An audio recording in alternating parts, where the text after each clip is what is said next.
Esse mar tantas vezes naveguei, inspirado na minha devoção. Coração logo sabe o que é o amor, quando prova da tua imensidão. Tuas ondas caudalosas, pungentes, me devolvem a força deste amor. Esse mar que é feito de amizade sempre foi meu amigo e protetor. A aventura faz parte dessa vida, é o sal, o tempero, o paladar. Sou a brisa no cais da despedida, sempre que me afasto do meu mar. A aventura faz parte dessa vida, é o sal, o tempero, o paladar. Sou a brisa no cais da despedida, sempre que me afasto do meu mar. Aquele mar, meu confidente de horas idas, tudo escutava e adivinhava do meu pueril e ingênuo anseio. E a eternidade tudo via, humano sonho sempre esquecido, na eterna voz que fala o mar.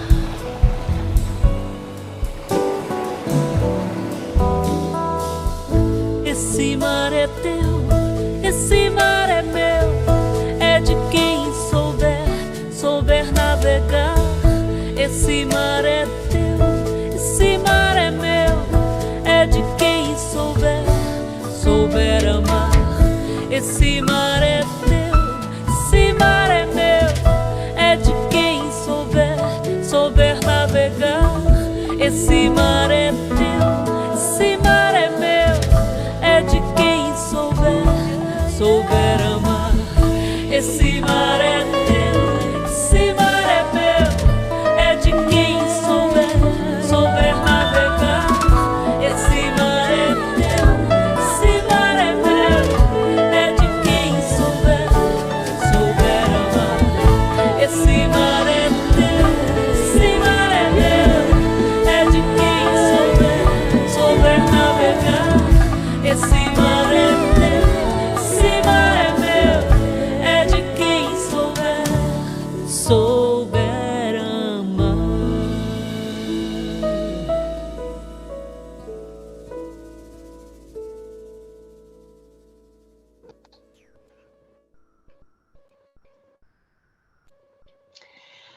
Well, a very warm welcome to all of you, to our speakers and all of our guests who are joining us today. Welcome to our side event, Technologies of Consciousness in Scaling Up Ocean Actions, sponsored by the Brahma-Kumaris and Tikkun Hayam, Repair the Sea. My name is Tamasin. I'm Senior Policy Advisor with the Animal Justice Party in Australia. The Animal Justice Party is a political party that works to remove anthropocentrism and speciesism from our legislature. In other words, we're trying to make things better for animals, non-human animals and their habitats. Before I begin, I'd like to acknowledge the traditional custodians of the land on which I'm speaking from, who are the Gunditj Mara and the Yalwa Yali. I acknowledge their ongoing sovereignty, the First Peoples on this continent, and their very intimate relationship of reciprocity with the ocean. The First Nations people here see land and water as one continuing responsibility to country with a capital C. Country includes all lands, waters, animals, including humans and plants. Oceans are not a commercial resource, but rather part of an ongoing transgenerational relationship grounded in reciprocity, caretaking and caregiving, a fundamental way of life grounded in values. Our habit of commercialising everything, including oceans, has brought us to a dangerous precipice that can only be addressed with a change of consciousness, which is what we are here to learn about. Oceans are home to myriad species and are the lungs of the world as much as our forests are. And our bodies are 70% water, so one must ask whether the oceans truly stop at their shoreline. Water is life, and so it is in this spirit that I welcome you all here today. We have 4 highly acclaimed speakers that have over a century of environmental caretaking between them. Our speakers come from grassroots communities and the highest levels of the academy and religion. And each of our speakers discusses technologies of consciousness from their particular field of expertise and the role that human consciousness can play in returning oceans to wellness. So we have 4 speakers, but after our panel, please stay with us for an experiential meditation, which will be a great opportunity to reflect on our event. So just before we begin, and I introduce our first speaker, some administrative requests. After each speaker, we will have a few minutes for questions directed to that speaker. So if you could type your questions as they come to mind in the chat box and send them to the host. They can be in either Portuguese or English. We have translation for both. The questions will be sent to me and I will ask them on your behalf. So it is my very great pleasure to present Rabbi Ed Rosenthal. He is originally from Missouri and was ordained as a rabbi in 1987. After spending 3 decades working with Jewish college students, his passion for Judaism and the ocean found a home when he founded the non-profit organization Repair the Sea, Tikkun Hayam. Tikkun Hayam is the only Jewish environmental organization that focuses solely on the aquatic environment. Drawing on Jewish texts and traditions, Repair the Sea explores the spirituality of the sea, and their work attempts to ameliorate the many threats facing our oceans. And he said to me before, it's a lot of fun. So that's fantastic. Welcome, Rabbi, you have the floor. Thank you, Dr. Ramsay. It's a pleasure to be here and an honor to be working with the Brahma Kumaris for this event. A quick disclaimer, recognizing that Judaism is a different type of religion in that it is a textually based religion and based in law. Some of the things that I'll be sharing are maybe not familiar with everybody. So please feel free to ask questions and challenge at the end, and I will keep my comments brief, which for a rabbi is not an easy thing to do.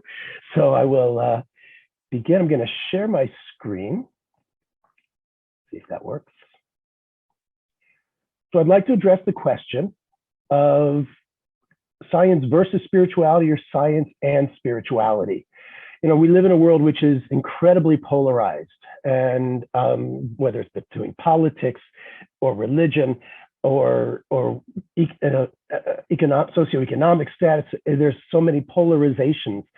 And it seems that today, if you are a scientist, rarely does somebody have a spiritual awareness. And if you're engaged with spirituality, it seems almost impossible to address science. And I want to see how we can find the balance between the two where they work in a mutually beneficial way to get a deeper understanding. So let me see if I can do this. There we go. So Tikkun Hayam, as Dr. Ramsay said, is a Jewish organization. And our mission is to share the spiritual wonders of water and the sea from a Jewish perspective and to raise awareness and encourage action to address the many threats facing the aquatic environment. And we do this in several different ways. As I said, Judaism is a textually based religion. And so the study of text is very important in our tradition. And so through studying text studies, we gain insight into the spiritual teachings of Judaism concerning water and the sea, but not by itself alone. We couple that with science and education about current threats and issues facing the aquatic environment and view it through a prism of our tradition. We also adapt ancient traditions to current realities, and we can conduct citizen science through the prism of the Jewish tradition. So for example, since Torah is the 5 books of Moses, since Torah study is so important in our tradition, we always have to base it in that framework. So this is one of the most famous lines of literature ever. In the beginning, God, this is from the book of Genesis, chapter 1, verse 1. In the beginning, God created the heaven and the earth was without form, and darkness was upon the face of the deep, and the Spirit of God hovered on the waters. And God said, let there be light, and there was light. And it seems that most people view that third verse, let there be light, as the most important line, because that's where, in our tradition, God spoke and something materialized, namely light. And so many people seem to skip over the fact that before that, it says the Spirit of God hovered on the waters. And our tradition is taught that what it says is that the water exists even before God spoke. So that it's the very, very first thing. And then we look to other aspects, and there's so many parts of our tradition that are based textually, focusing on water. And so we do that, but then we look at it from different perspectives as well. And we ask questions based on modern approaches. So Jacques Cousteau, the inventor of scuba and one of the first great oceanographers, he said, the sea, once it casts its spell, holds one in its net of wonders forever. And those of us who love the ocean, whether as scuba divers or sailors or boaters or kayakers or just sympathetic landlubbers, we understand the wonders of the sea and how it holds us in its net of wonders. But we want to understand it from our tradition. And in the book of Psalms, Psalm 95 verse it says, Asher lo hayam, the sea is God's. So when Jacques Cousteau says the sea holds us in its net of wonders, we ask, why is that? And we can understand from our tradition that the text tells us. The sea holds us in its net of wonders because the sea is God's. The dry land, our tradition teaches, was given to humans, but the sea is God's. And we approach it from a different perspective. If we understand the sea as being from the divine, from however you want to refer to that, whether it's God or as Allah or as Jesus or as the Father or as just the divine essence or the light, we understand that the ocean comes from that and is the realm of that entity. So we look in our modern circumstances and we say, if somebody came into my synagogue or my neighbor's church or my neighbor's mosque or temple and desecrated it or vandalized it, we would be appalled. There'd be an uproar. We'd call the news, we'd call the police. Yet if we understand the sea is God's, how can we turn a blind eye when humans pump millions upon millions of raw sewage and waste and debris and plastic into the ocean every year without a second's thought? So let's see if I can move this along. Oh, there we go.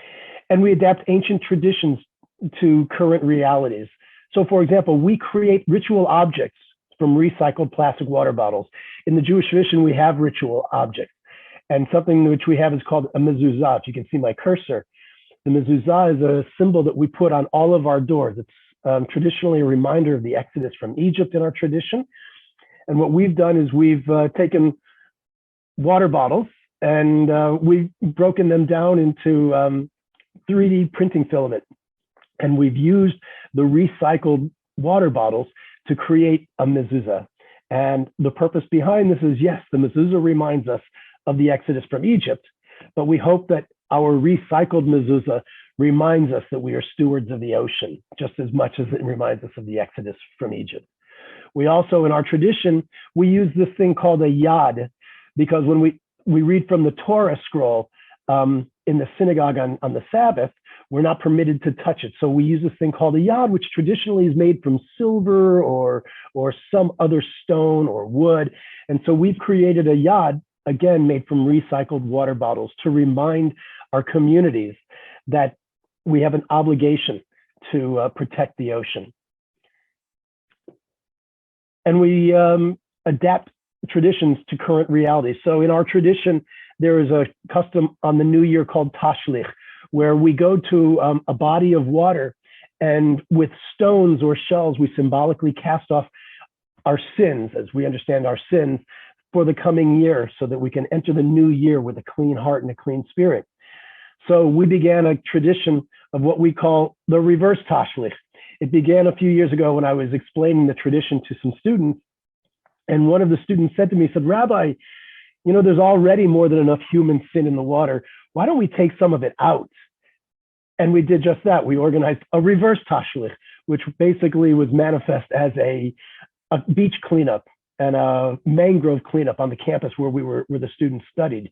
And it was a wonderful event. And it started with just 5 students. And it has grown over the years. This year, we'll be doing our 5th annual reverse tashlich. We do it on the Sunday between Rosh Hashanah, the New Year, and Yom Kippur, the Day of Atonement. And people come out around the world. Last year, we had 170 teams in 18 countries take part with over 2,000 participants. And Jewish communities around the world came out, and this was our map of the locations everywhere from Palau to Anchorage, Alaska, and Maui, and Australia, New Zealand, and across the United States, South America, Africa, and Europe as well. So our goal is to raise our consciousness beyond the tradition, to apply it to our current circumstances. And we conduct citizen science programs, but we view it through the prism of our tradition. So we have programs, scuba programs of coral restoration. We have mangrove and beach cleanups from kayaks and on feet, and we do dive against the debris. Now, many people do coral restoration and mangrove and beach cleanups and dive against debris. What we do, however, is we approach it from the perspective of our tradition. And in the Jewish tradition, Bal Tashchit is an ancient prohibition from the Torah against needless waste and destruction. So when we go out and we remove debris from the beach or from the mangroves, or when we see that as a fulfillment of this law of Bal Tashchit, because plastic and debris are manifestations of pure needless waste and destruction. We're destroying the ocean. So we do this in the prism of science and our tradition. And finally, it was Carl Sagan, the great physicist of the 20th century, who said, the notion that science and spirituality are somehow mutually exclusive does us disservice to them both. And that's what we seek to address. We address the issue of finding the mutual benefit of science and spirituality. Science seeks to understand how. Science asks the question, how? How does everything work? Spirituality, from our perspective, asks the question, why? And that's what we seek to address. And we hope to find them as mutually beneficial to all. Thank you, Rabbi. I love how the way that you've strengthened the culture of your faith and scriptural connections.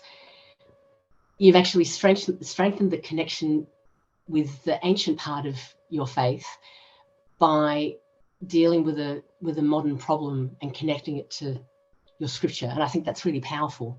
And it's inspiring. It inspires a new generation of people. And it actually reminds us that caretaking of the ocean is not a modern concept. It's an ancient concept that we've somehow forgotten quite recently, it seems to me. So absolutely. That's so wonderful. So I'm just seeing if there are any questions. Any questions? No questions. Okay. No questions. Okay. I think you answered them all. You answered all the why. Oh, very good. It's a perpetual question. Why? It's true. That is a perpetual question. We should have a side event on that sometime. Thank you. So it is now my pleasure to present Professor James Mair, and he's going to speak about consciousness and matter experiments.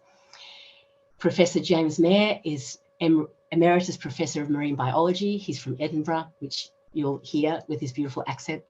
He holds degrees in zoology and marine biology and has been assessing the impacts of the water industry on marine biodiversity for over 40 years. Since 1997, he has worked collaboratively on marine biodiversity research projects in Latin America, as well as holding teaching positions on marine protection and climate change. On retiring in 2017, he, like many people I know who retire, became even busier. And he's working on marine protection in Scotland and tropical coral reefs in Malaysia. Professor Mair is interested in the connection between human spirituality and its practical application in ecology. Welcome, Professor. You have the floor.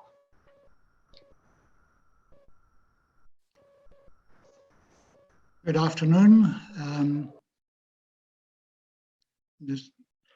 And thank you, Brahma Kumaris, for inviting me to give this presentation today. So my talk is going to cover a couple of examples of marine habitat restoration and how human consciousness can be incorporated into the research projects such as these. So as Ed was saying, there's work on restoration of and work on mangroves, and he's talked about corals as well. This is the UN Decade on Restoration, and so there's a lot of interest in restoring habitats that have been maybe damaged or degraded, such as mangroves in the tropics, salt marshes in temperate regions, seagrass meadows around the world.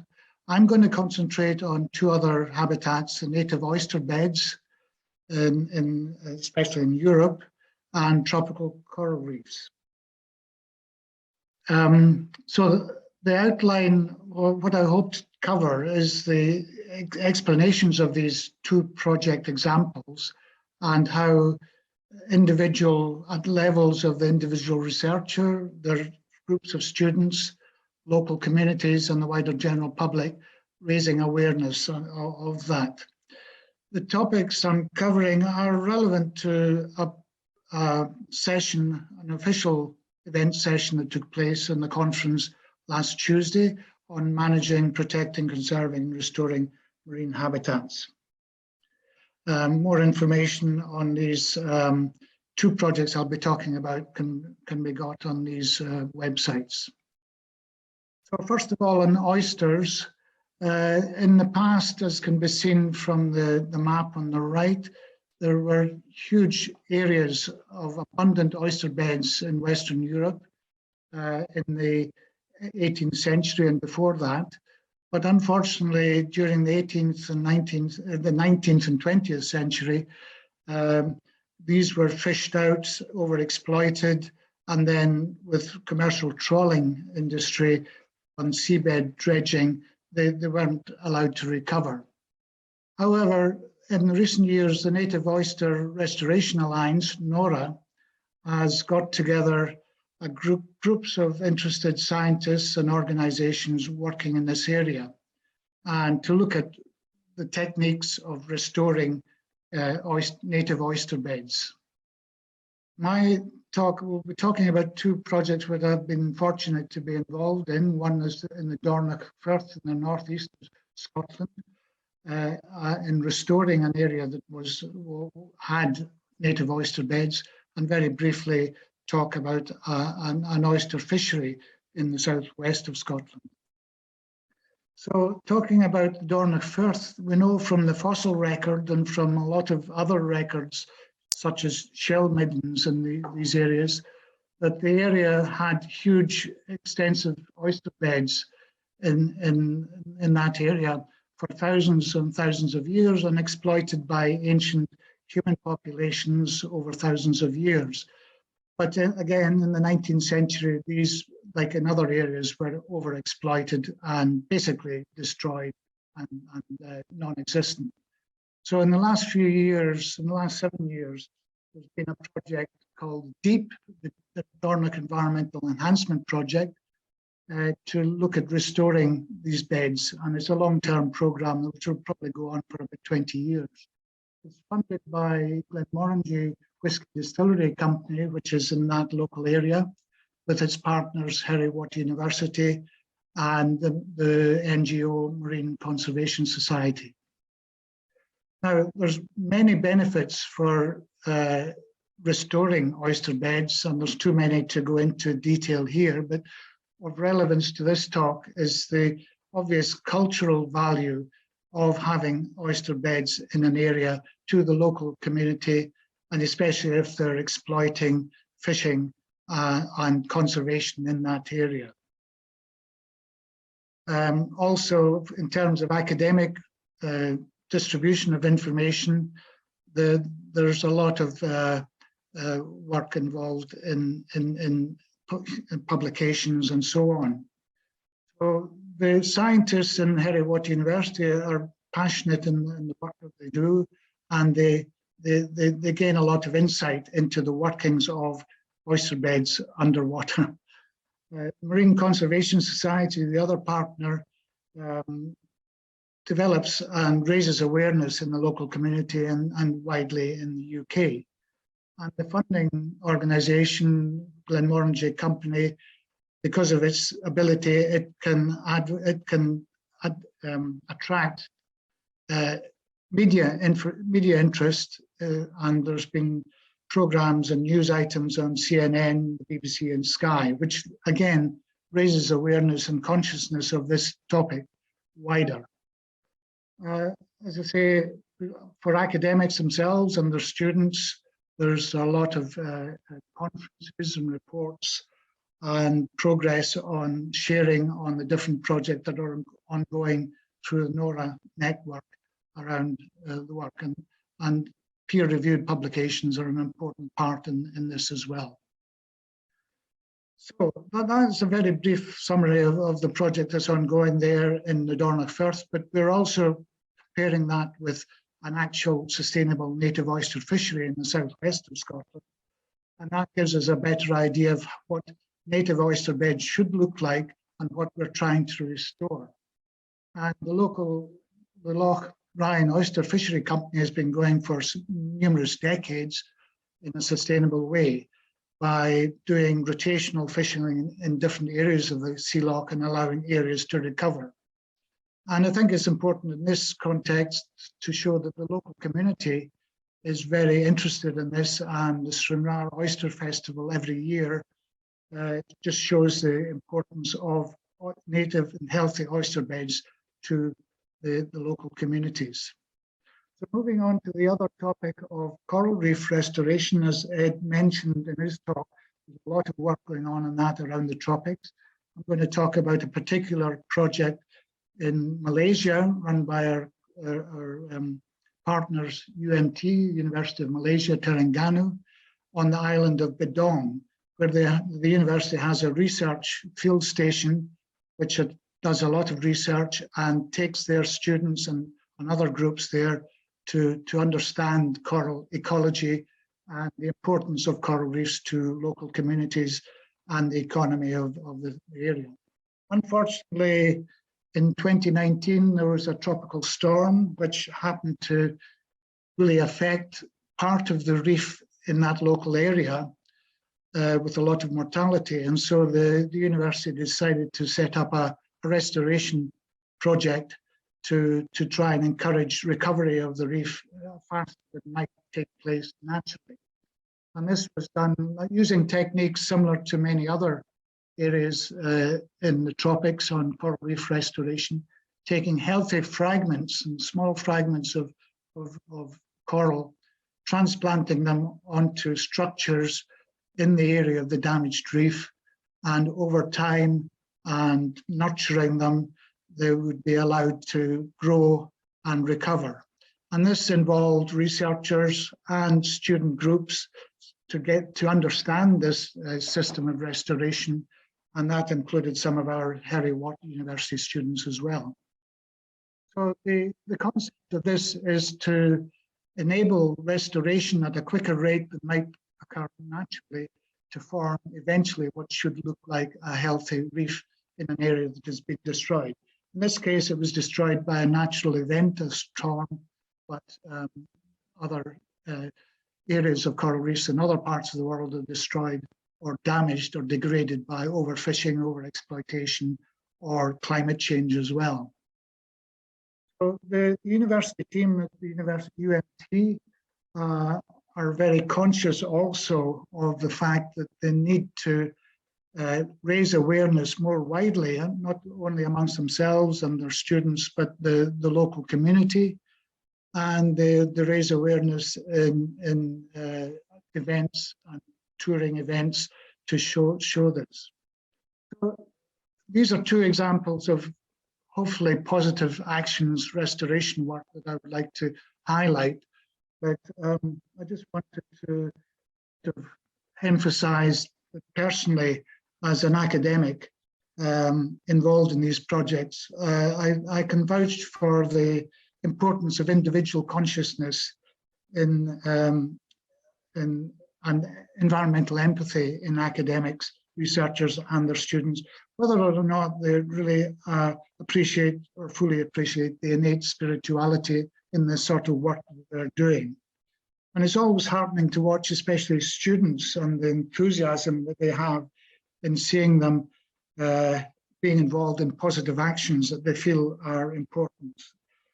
It's incumbent on them in the future, as they go out to do such similar work, to spread this information to local communities and the wider public, and to raise awareness and consciousness and other aspects of not only the scientific work, but the importance of the work in our attempt to the challenges that we have in the natural environment, to try and repair it as well. I hope these couple of examples, of very quick examples, have given a view of that. Thank you.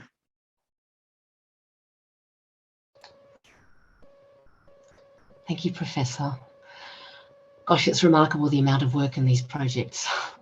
I have a question, actually, if there are no other questions. You mentioned environmental empathy, which is such a beautiful term, and that it's becoming more apparent. But given the exploitation in the past and the amount of work it takes, like you mentioned, the restoring the oyster habitat can take 20 years. How do you protect those environments from further exploitation? And does it require a change in consciousness of people in that area? And how do you do that? Is that part of your work as well? Yes, that's part of the work. As an example, in the Dornoch Firth, where we're working, it's actually been designated the last few years as a special area of conservation, partly because of the habitats that are there at the moment. But it's interesting to go beyond that, to realize that 200 or 300 years ago, one of the major habitats in that area was oyster beds, which are not there. So I think the work of restoring it, and as people see these developments happen, they will realize the importance of protection of these areas, not only for what is there at the moment, but what could be there if they're given full protection or given some assistance in recovering of what they were in their pristine habitat several centuries ago. So I think as more people see these projects, they will realize the importance of not only protecting, but restoring the sea, and that hopefully will hit the consciousness of people and their love for the marine habitat.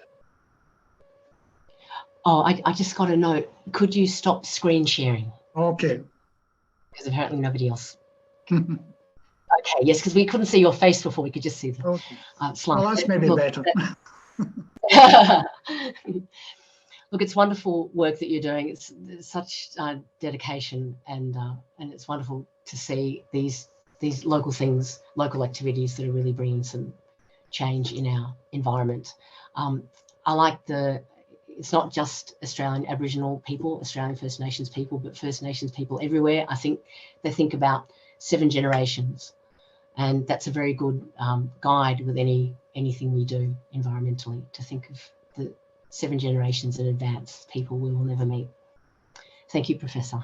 Thank you. So next, I would like to introduce Professor John Ndiritu. John Ndiritu is a water resources management specialist working in the School of Civil and Environmental Engineering at the University of the Witwatersrand, as well as coordinating the Brahma Kumaris Meditation Centre in Soweto, South Africa. Professor John is a professional engineer. He is a fellow of the Water Institute of Southern Africa and is a scientist with the National Research Foundation of South Africa. He has been an avid meditator for 30 years and has a keen research interest in exploring the effect of consciousness on matter. I'm very interested to hear you, Professor. So welcome, and you have the floor. Thank you very much, Tamasin. So I will share my screen.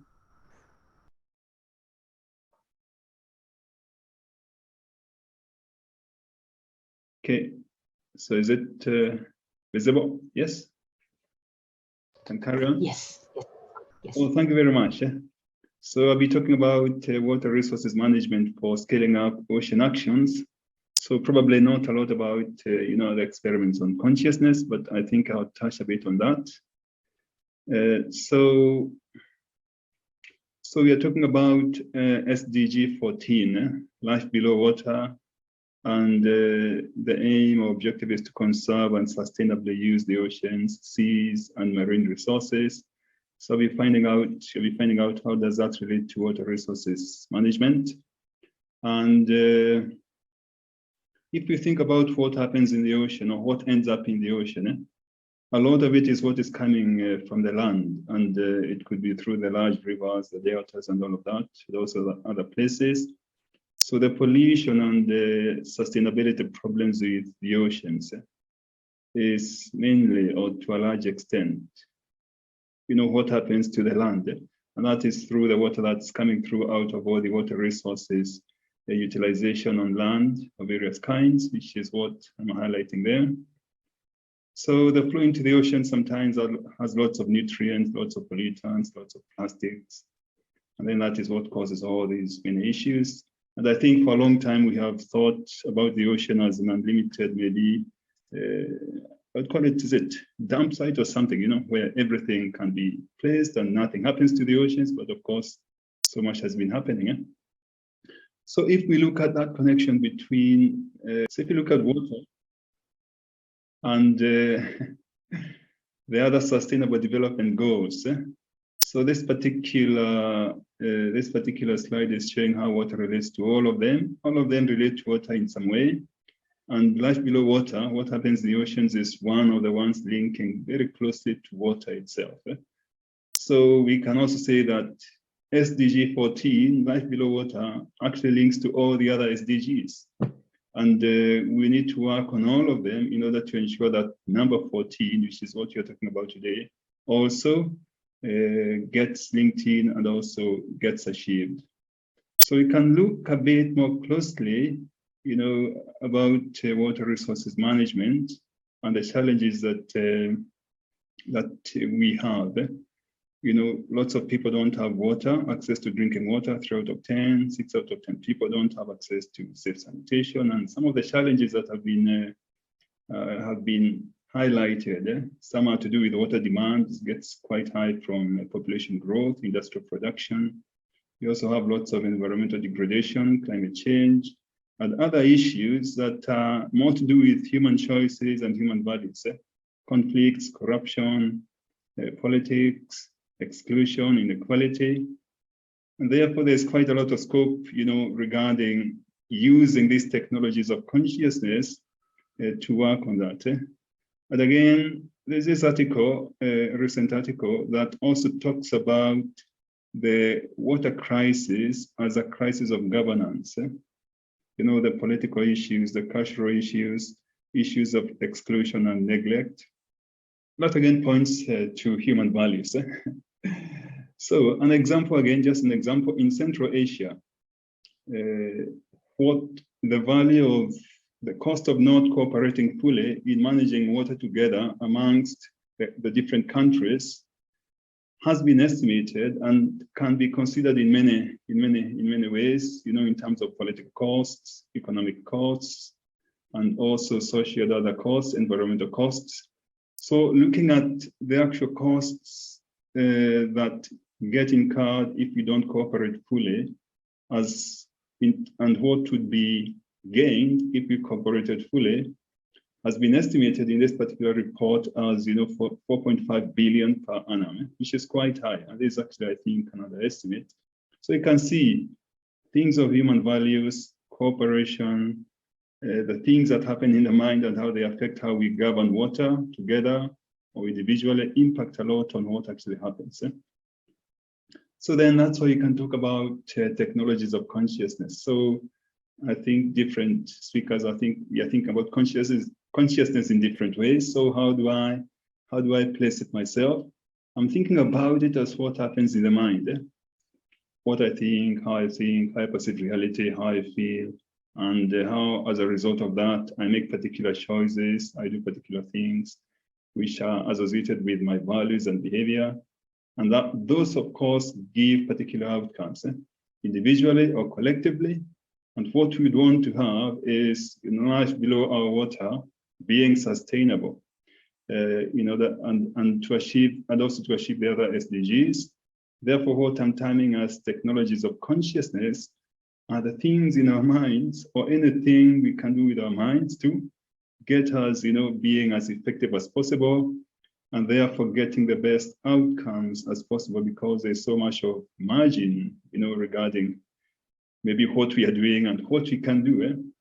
And the approaches that I know about are meditation, something I've practiced for 30 years. We say contemplation, there could be other approaches.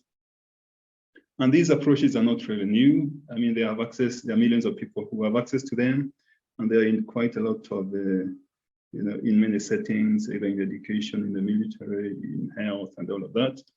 But of course, the application is still not as much as we could achieve.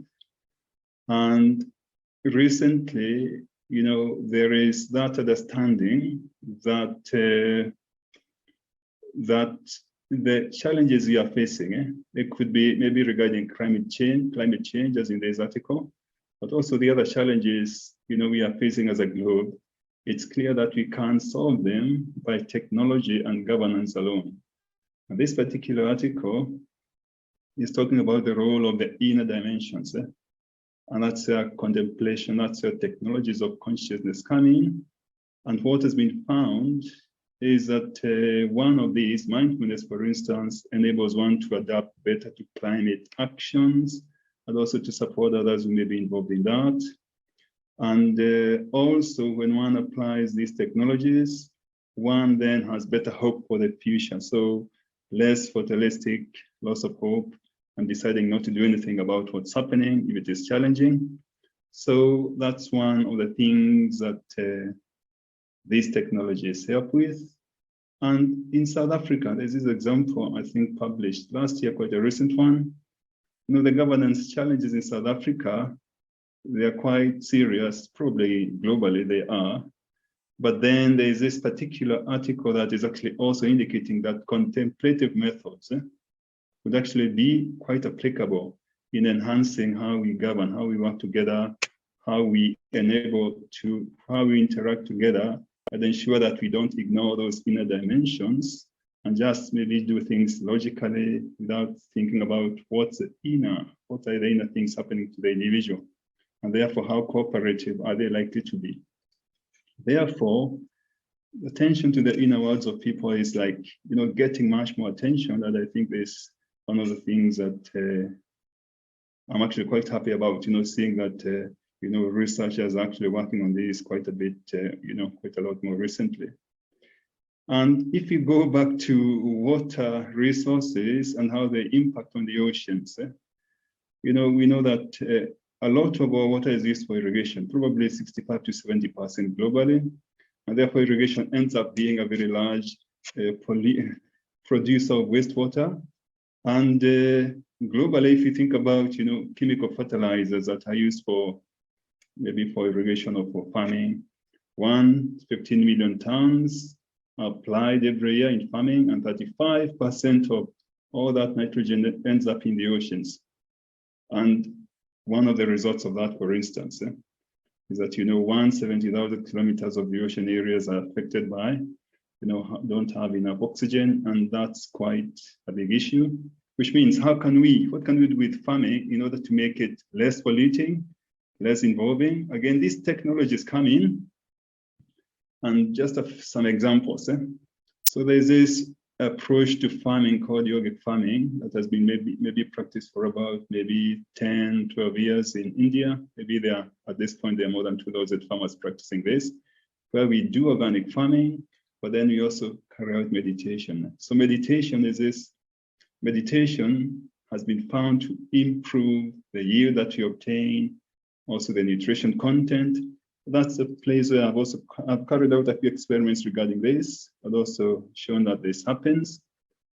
But if we consider one of the results, or some of the results that have been found in India, this is just an example.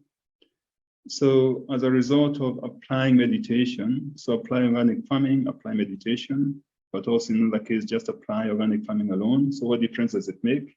So there's an example of what one farmer has obtained. and comparing what he obtains using just yogic farming and chemical farming, which is polluting, maybe unsustainable, it's found that the yields are actually comparable. Another example is this, where this particular researchers, they found that you can increase the yield of okra by 88%, 121% by simply applying these technologies, by meditating on the crops for daily for particular periods of time, 2 minutes or 5 minutes. So thinking about upscaling these particular approaches would be very helpful. So close to finishing, to the end of my talk, if we think about the SDGs, life below water, as one of them, on the oceans and focusing on that, and think about where we can place technologies of consciousness. I'm thinking about, if all the things physically happening on Earth, climate change, pollution, and everything, were happening on another planet that is not inhabited by anyone, of course, to not be seen as a problem by anyone, because there's no one to be impacted by that. So the beings of consciousness that we are is what is central to this, because we are the ones who we are the ones who are impacted by all these impacts. We are the ones who have the ability to impact on them in different ways. So actually what we need to place, around all these SDGs is ourselves, the conscious beings, and work with all these issues, from that basis. So I think that's what we can get, SDG 14 and the others, being realized. So I think that's the end of my talk. May life below the ocean be sustainable. Thank you very much. Thank you, Professor. Very interesting that governance and technology will not solve the problem, that we need to harness the inner dimension. It's coming from Australia. One thing is a discussion about integrating human consciousness, but doing it at the level of policy is where we have to make the leap. I mean, that's the area I work in, so I'm very interested in your work. I have a question from someone in the audience, which is a great question, actually. Are there any ethical considerations when influencing behaviour, improving the workings of the mind, for instance, or other types of interventions geared towards changing fundamental elements of ourselves, quote unquote, for the greater good? Further, who gets to decide what is moral or good behaviour and consciousness for others? Good question. Yes. Actually, something I've been thinking about. About what are the ethical issues, and it's quite. I don't have a good answer to that. And I think it's a question for all of us, especially because now there are all these ethical considerations before you carry out the research. You have to, it's quite a big process nowadays. And I was thinking that, we impact on other individuals in so many different ways, whether we know it or not. And when these things are quite subtle, you can't quantify them, you won't know them, maybe you can't even prove them in many ways, then how do you start, talking about ethical issues? It's a bit tricky in a sense. So I think we are quite a long way in terms of even trying to answer that question. But I think it's something it's quite a vital question to consider. But what am I thinking? Yes, I think that's what I would say at the moment. Yes. Yeah. Good answer to a complex question that we could definitely have a few side events on. Thank you, Professor. Thank you very much. It is now my great pleasure to present Sister Valerian Bernard. Valerian has been involved in the ecological movement since 1992. From a young age, she foresaw that only genuine personal engagement between people could create quality of life in the human family. This insight led her to start leading an active spiritual life from the age of 25. Valerian has a refined ability to work with people from different cultures, and she is known for her interfaith work and her work for women, among many other things. Valerian was the assistant to the director at the NGO Instrument of Peace School in Geneva, Switzerland. She currently lives near the France-Swiss border, and she continues to build bridges of understanding between cultures as the Brahma Kumaris representative to the United Nations in Geneva. Welcome, Sister Valerian. You have the floor. Thank you so much for your kind introduction, and also to my friends and colleagues, panelists, who have just shared so many relevant things to the issues at hand. I'm going to look at things as a representative of faith-based organization working with the coordination of the action of faith-based organizations in terms of climate change and others. So, but to start with, I would like you to take 3 deep breaths wherever you are.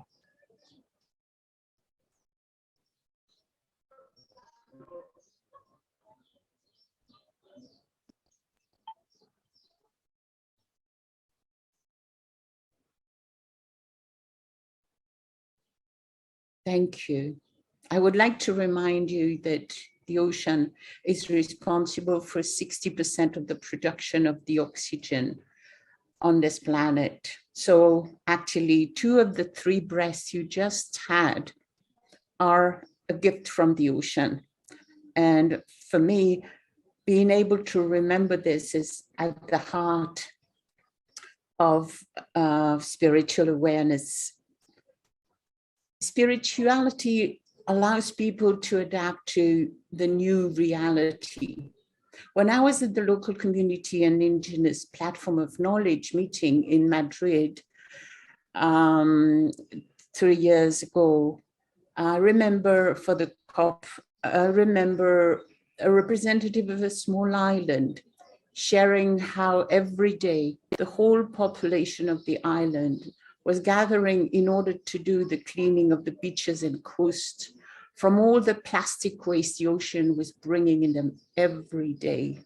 So it became a gathering of common action and solidarity.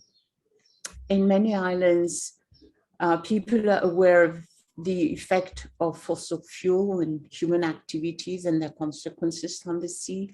So it has motivated to change the energies they use. And I want to bring the courageous action of 2 island states like Tuvalu and Kiribati, who are very indigenously thinking on the desire to stop depending on external fossil fuel energy and create their own indigenous renewable energy. But one thing I would like to remind you also is that the extreme vulnerable situation of people living on small island is something very well known.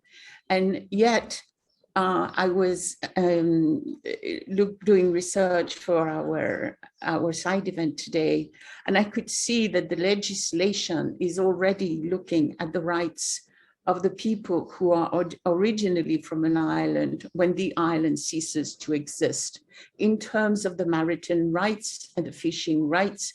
And I was just so, in a sense, shocked by how cruel humanity is, not acting to save and solve, but looking at how to go on with life. So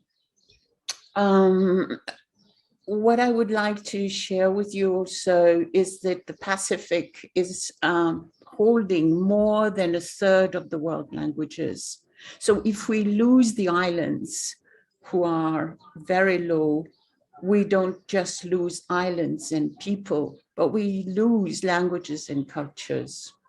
And I would like to share with you the example of a young girl who came to the COP in Katowice from a small island.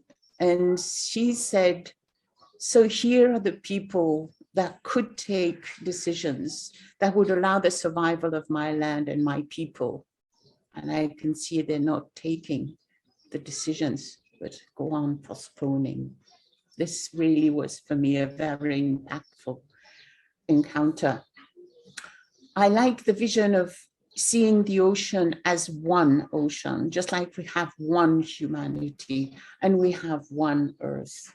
And I love the vision of the commons for this respect, because it brings the idea that it's something that is the responsibility of all and belongs to all. I was going to share with you, and this was the question put to my friend John, that looking at the ethical and moral aspect of the decision we made and bringing this question to the countries within the UN forums is at the heart of the role of the faith-based organizations. So we really try to bring that vision. Of course, faith-based organizations are responsible for humanitarian relief at the time of tsunamis, and another day we could ask Tamasin to share her experience about that, because I remember she was there at some point. But also there is a lot of youth engagement, doing tree planting, but also doing a lot of cleaning of beaches, of rivers.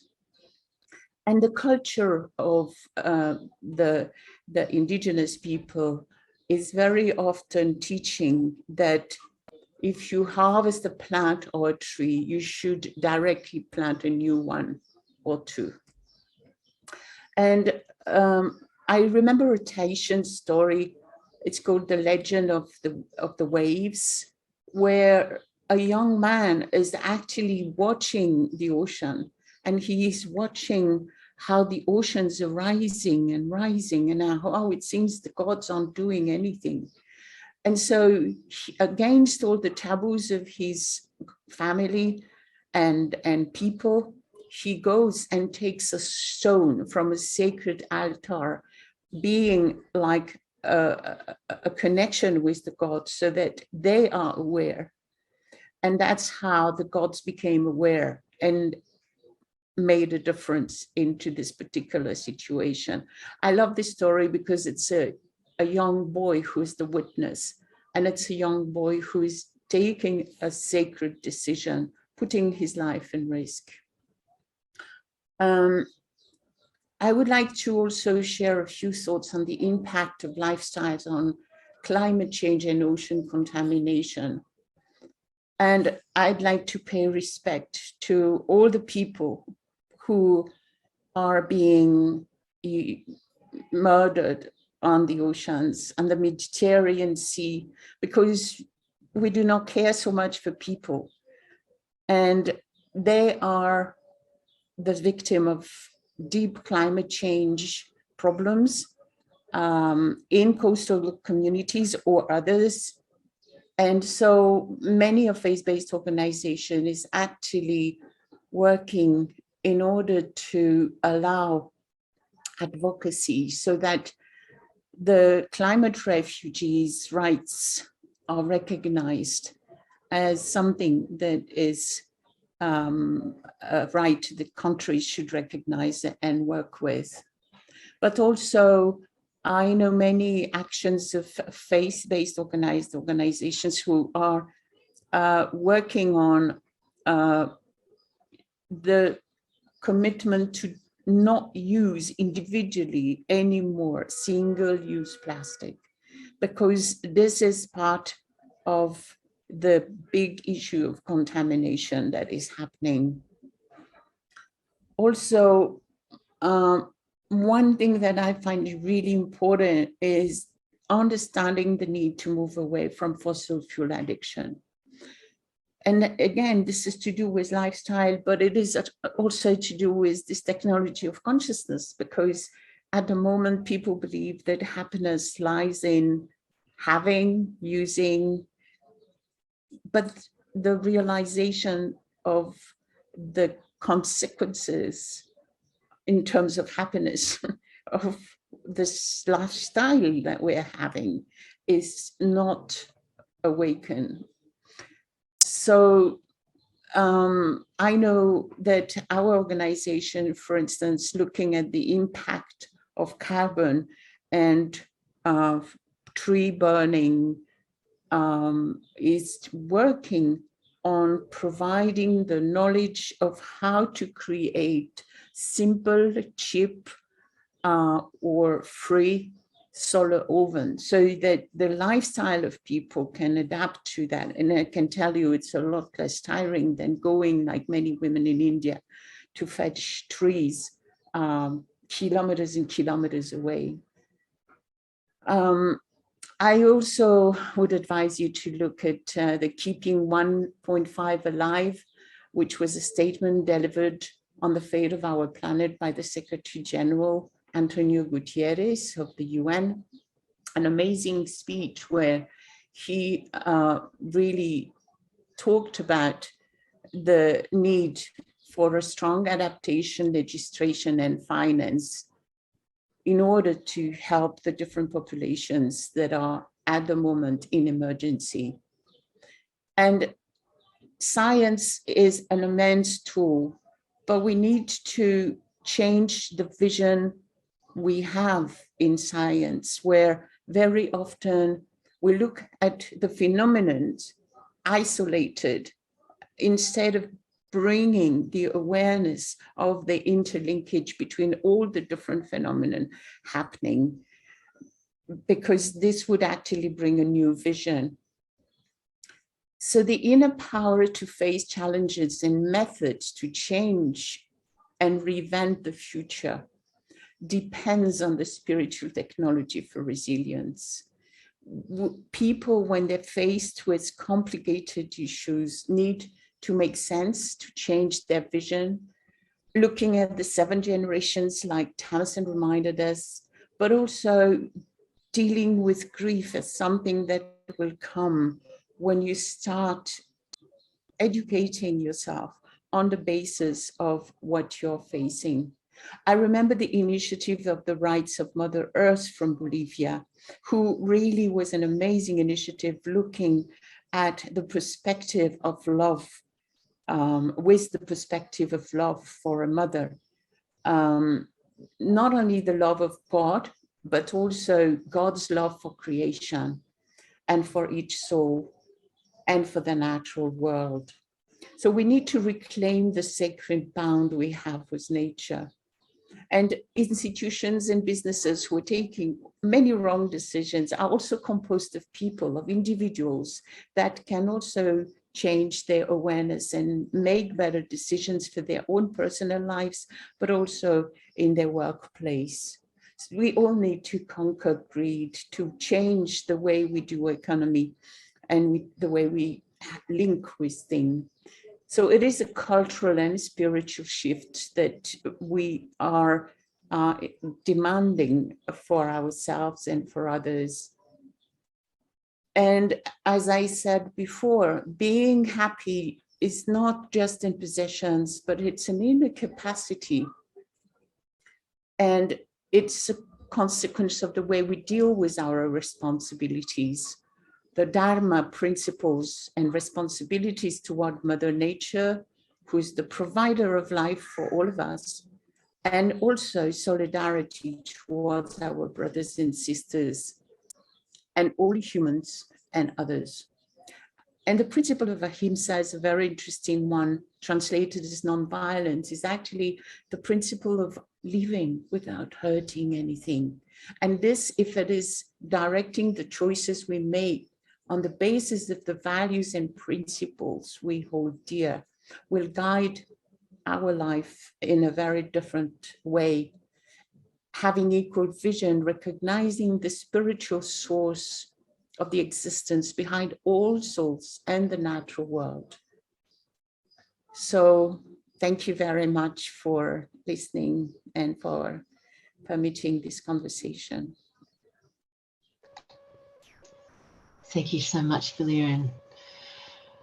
Yes, the ocean has no passport, no boundaries.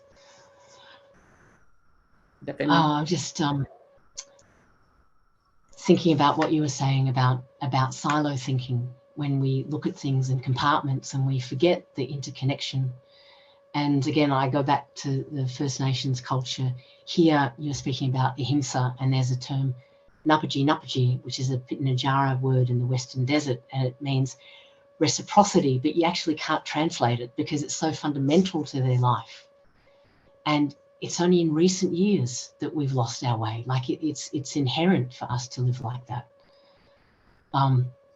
So I think there is a return to that. And I think conversations like this are really important to acknowledge and to validate the return to a different way of being with nature and with the oceans. So thank you so much, Valerian.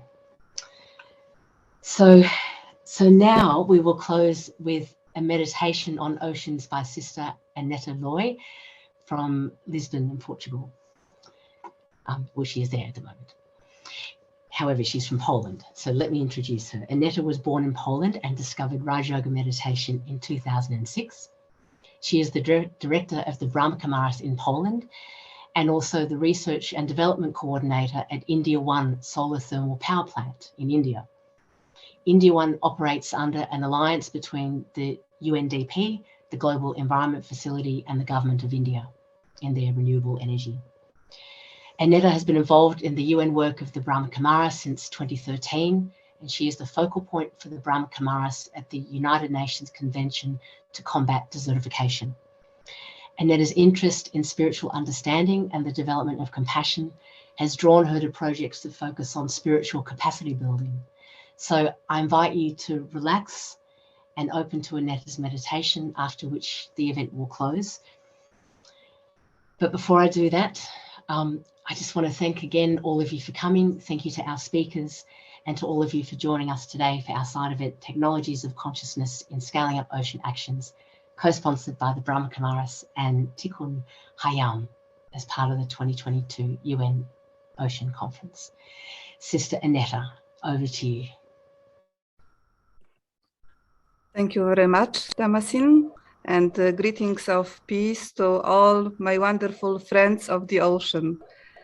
I'm really humbled and very happy to be here with you and to offer a moment of silence, a quiet and personal reflection on what we have heard, what has touched us, and what do I take further with me so I can become maybe a better server of the ocean. And also it's an invitation to spend a moment to honor this magnificent ocean and also to reconnect and explore the inner ocean, because inside there is an ocean of so many beautiful treasures, virtues and powers, and we can use them so that we can bring benefit to the ocean outside and to humanity at whole. So yes, as Tamasin said, I would like to ask you to sit comfortably, relax, enjoy the journey, and let's together celebrate the wonder of the ocean. Thank you.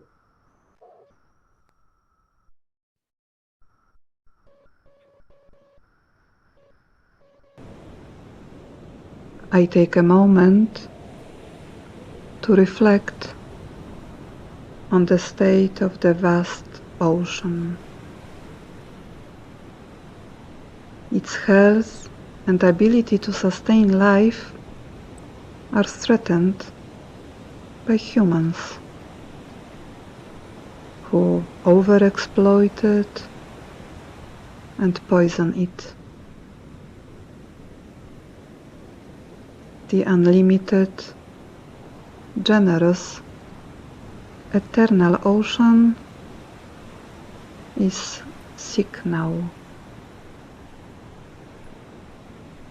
With the eye of my mind, I look with deep concern and appreciation at this great wonder that shaped the whole planet.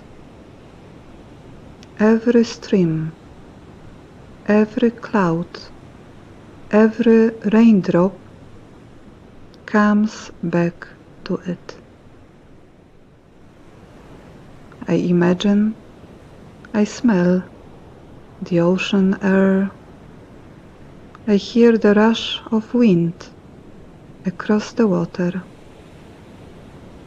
I listen to the surges of the ocean as the waves roll and then break into sparkling surf nearby.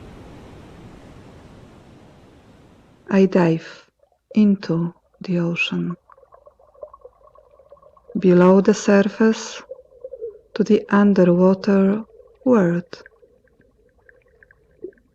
The kingdom of fish, animals, and exotic plants. Ocean nourishes everything gently. I take in the beauty and the richness of the life below the water. Ahead of me, I see a vision of light. From high above, the rays of sun are touching the ocean bed. I've reached the place deep down, the space of absolute silence and complete stillness. I become calm and centered. It's as if I've merged into the ocean of peace. I enjoy the tranquility of the ocean of peace. I'm sending my gratitude, respect, and love to the ocean and its life. And now I focus on the light. I follow the light up. My consciousness is rising, opening, and becoming unlimited. The energy of the ocean responds, moves up, gets uplifted too. The light from above purifies the water particles, transforms and renews the ocean. The end is the beginning, and the cycle continues. The ocean returns to its purity, abundance, and harmony. And I return to the activities of the surface. I'm rested, refreshed, and empowered to make a change, to care for the wonder of the ocean.